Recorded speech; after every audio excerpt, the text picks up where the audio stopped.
For today's video nga ay magluluto tayo ng ginataang suso. Nakatikim na rin ba kayo ng ginataang suso? Sa hindi pa nakakatikim nito, siguradong mapapa one more kayo ng kanin kapag inyong natikman. Ito ay isang klase ng exotic food pero mabentang mabenta sa kagaya kong taga Norte. At napakadali nga lang din itong lutuin. Magigisa nga lang tayo dito ng luya, sibuyas at bawang. At kagaya pa rin ng dati, iintay lang nating maamoy ng ating kapitbahay ang aroma ng ating ginigisa. Sa kagaya kong mahilig kumain ng suso, maaari po bang i-comment ninyo sa baba ang inyong lugar para malaman ko naman kung saan nakarating ang aking video. At habang iginigisa natin ang sibuyas, bawang at luya, iniready na rin natin ang ating suso. Halos magdamag nga natin itong ibinabad sa tubig upang mailabas nila ang kanilang kinain. At para masigurado na rin na malinis talaga ang mga ito. At pagkatapos nga niyan ay inisa-isa nating putulan ng buntot ang suso. Atin nangang balikan ang ating ginigisa. At malamang naamoy na ng ating kapitbahay ang aroma ng ating ginigisa kaya ilalagay na natin ang ating suso. At isasangkot sa nga lang natin to ng ilang minuto. Ayon kay Google, ang suso ay mayaman sa iron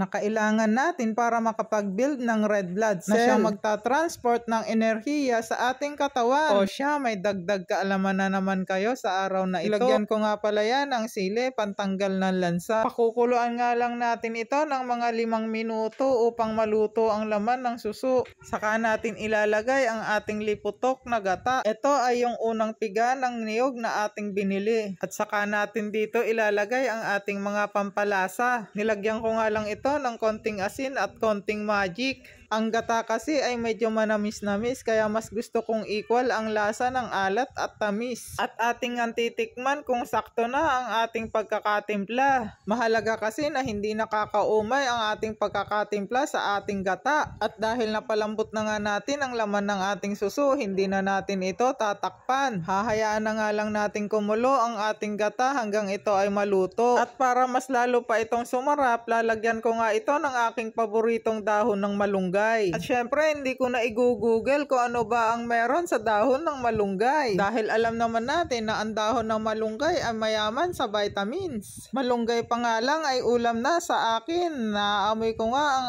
aking niluluto. Marami na naman akong makakain na kanin. At eto nga't luto na ang ating ginataang suso. Umpisahan na nating ulamin. At bibigyan ko nga kayo ng sample kung paanong kumain ng suso. Kaya natin pinutol ang buntot ng mga ito ay upang madali natin itong masipsip. At para sa mga hindi pa nakatikim nito, wag na kayo magdalawang isip pa. Dahil napakasarap ng ginataang suso, lalo na kung ang luto ko ang inyong natikman. At bago pa tayo magkabulahan, samahan nyo na akong kumain. At hanggang sa muli, maraming salamat po sa panunood.